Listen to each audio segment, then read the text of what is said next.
Hey, it's Larry. Welcome to Stewarding the Wealth Transfer. We haven't had a wealth transfer yet because the wealth of the wicked is stored up for the righteous. It's going to be sucked away from them, and I think it's going to happen really soon. And why are you thinking that we're not in the wealth transfer yet? Because the wealth hasn't been taken away from the wicked yet. The wealth is going to be taken away from the wicked. And, well, if that's true, why do you think that? Well, I think that because Kim Clement alludes to it. And one of the things that Kim Clement alludes to, and I've taken, I read the comments and I tried to respond most of the time. And, I love it when people disagree with me intellectually. I don't like it when they just slam me or, call me names or whatever. One guy, I have to say, sometimes though, being mean is been a good thing. Do you know the reason that I went on the carnivore diet is because I'm going to say what he was. He was a jackass.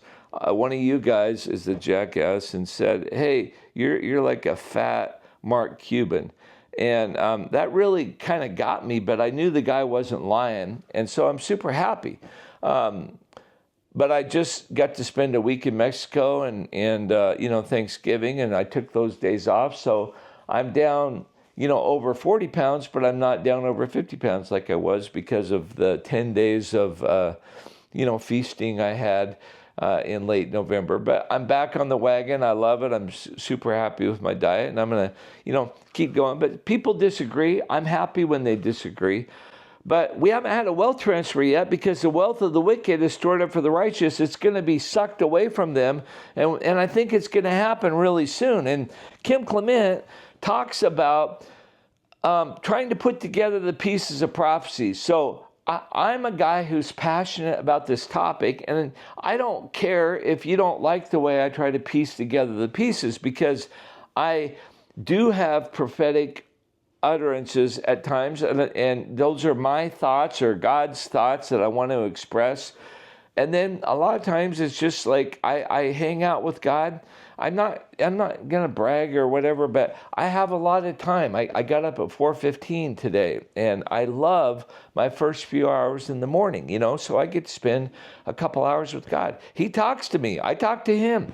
I hear things. I'm excited to get to do this role that I have, and I hope that you're enjoying it as much to get some of these ideas as I enjoy getting to give them. I got to show you that this is kind of a cool thing.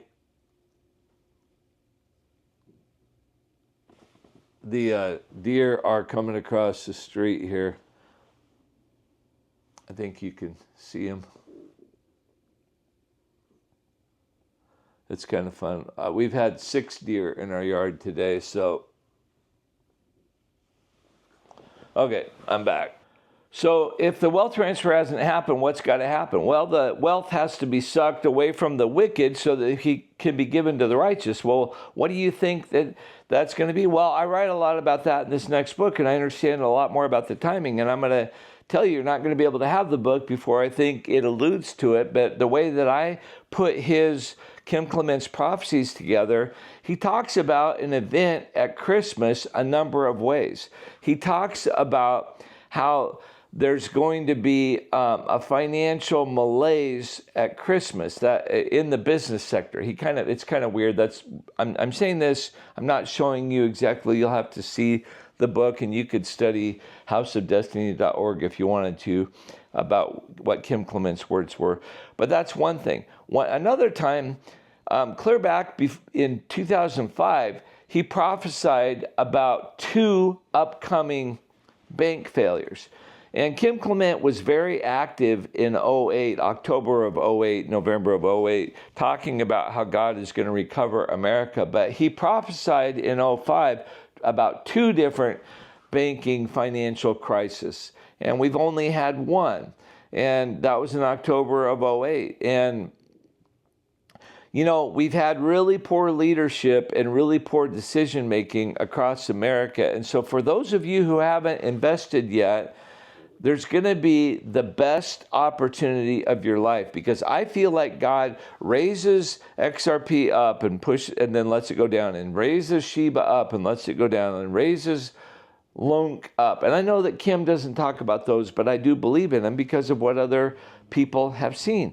And that's why, I believe in a few other prophetic investments. But God gets our attention. He lets them go up. He's kind of saying to you of faith, hey, this is going to happen.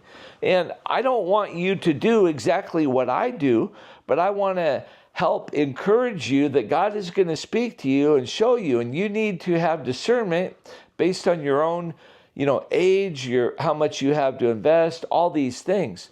But know that a wealth transfer is coming, and a wealth transfer is going to be ugly because the richest people in the world are going to have the money sucked out of them, and they're not going to go down quietly, and it's going to be ugly, and it's going to be scary. But yet, I think you can feel that God is with us, and so there's going to be some systems of blessing, and there's going to be other systems that are literally cursed. And I feel like the Federal Reserve dollar is going to be in sad shape. And he had the prophecy about how the dollar is going to go down, and Brandon has had the prophecy about how the dollar is going to go down by thirds. And, as an investor, I watch a lot of financial channels, and there's been a lot of bad management, bad decisions, poor choices, and there's so much debt. It depends how you count it, but the federal government is really out hundreds of trillions of dollars. And so there's going to be a day of reckoning for that. But we're not, the Trump effect, that some of the financial markets are calling it, is things have been up.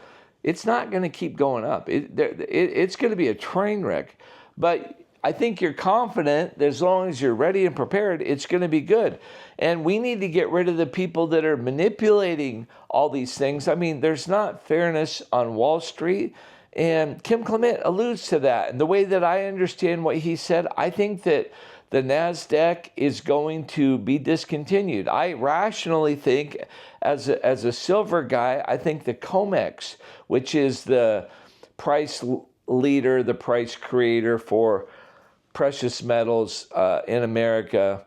I mean, there's the London Bullion Exchange that sets it for Europe, but they kind of are harmonious in their prices. There's not too much of a difference.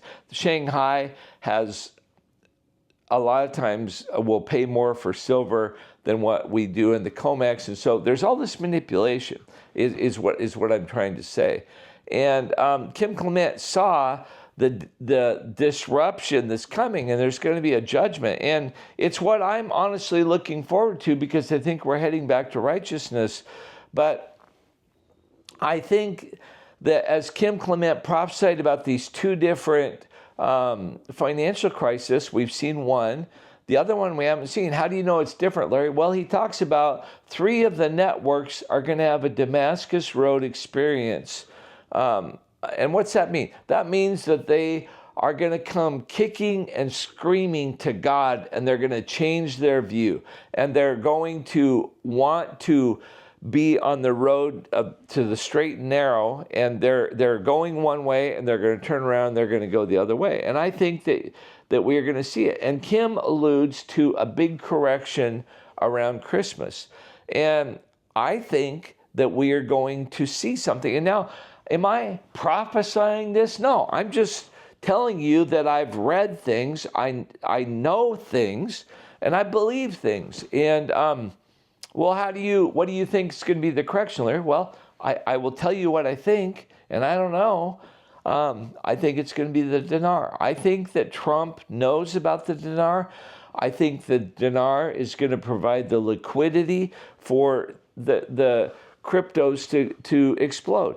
And, when you're me and you have conversations like I do, I always make people uncomfortable, unless they're crazy people like you who actually, want to listen to what I say. But, I believe things that aren't rational. I believe that Shiba Inu is going to go way past a dime.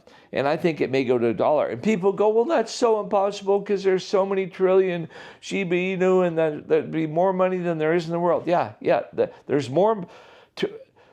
For Shiba to go to what it's going to go to, it would take more money than there is in the world currently. But what we currently have and what we will have after the dinar revaluates is a whole different thing.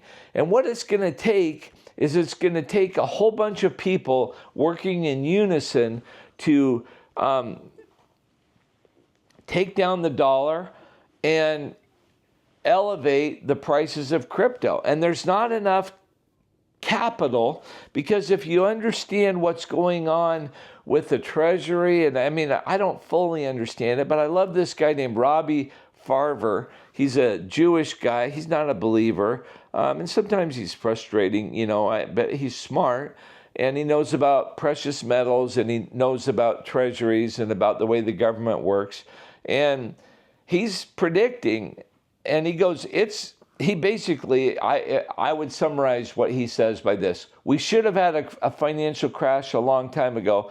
I know it's inevitable. I can't believe it hasn't happened yet. But believe me, it's going to come. And when it does, it's going to be amazing. And I think it's going to look like 1929. And I think it's going to really, really scare people. But I think God's got it. And so why am I telling you all this? Because we haven't had a wealth transfer yet, but we're going to have it. But you need to get ready right now. And if you've been missing out on the XRP thing, then you need to join an exchange. And I use Uphold. It's a UK company, and I don't get paid for telling you this, but that's what I use. And you need to go through the pain of doing it, even if you only put $20 or $50 in there, because you're going to come to a point when you realize, holy smokes, this really is happening. The dollar's really tanking, and it's going to take a long time to get you join a crypto exchange immediately, but you really can't put a lot of money in, over $500, until you get approved. Right now, it takes about 8 days. What if 1,000 times more people every day started trying to pile in? Because I don't know what the percentage of Americans have crypto. I would imagine it's about 3%. I don't know what it is. But what if it went to 20% in 1 month? It can't go that high because it takes so long to get to be certified or approved. You want to do it for the little bit of money, because then if you come across $1 million, you can slam $1 million in there. But right now you can't slam $1 million in because you don't have your account. And so I think that in 2025, all of these wells of blessing are going to pop up one at a time. I'm continuously amazed how God pops them up, and then they come back down. And some of you have pushed back on me, and you're going, Larry, why are you telling us not to buy XRP at $3? Well, if you only had $1,000 to invest, and you bought a bunch of BBB, which is Brixton Metals, at 4 cents, and it goes to $100, you would be able to, that'd be 25, 250, 20, that would be a 2,500x return if Brixton Metals, or I'm going to say when Brixton Metals goes to $100, because I totally believe it will. And so if you only had $1,000, what's better, a 2,500x return or a 33x return if XRP goes to 100? Because if you pay $3, you're going to get, only a 34x return. Now, do I think XRP is going to stop at $100? No, I don't. Do I think Brixton Metals is going to stop at 100? No, I don't. But I don't think Brixton Metals is going to 500. I think it will go to over 100. That's just what I think. I mean, I'm not telling you what to do. I'm just saying that's what I think. But that's why I don't chase things up. Everybody always makes the best decision that they can, but some people don't make an intentional decision. Some people don't use logic. They don't understand odds. And so that's why I'm saying I'm not buying XRP at $3. I think other things are better opportunities because they're not exposed. I think the dinar is a way better opportunity. But if I had $1,000, am I going to spend it all on dinar? No,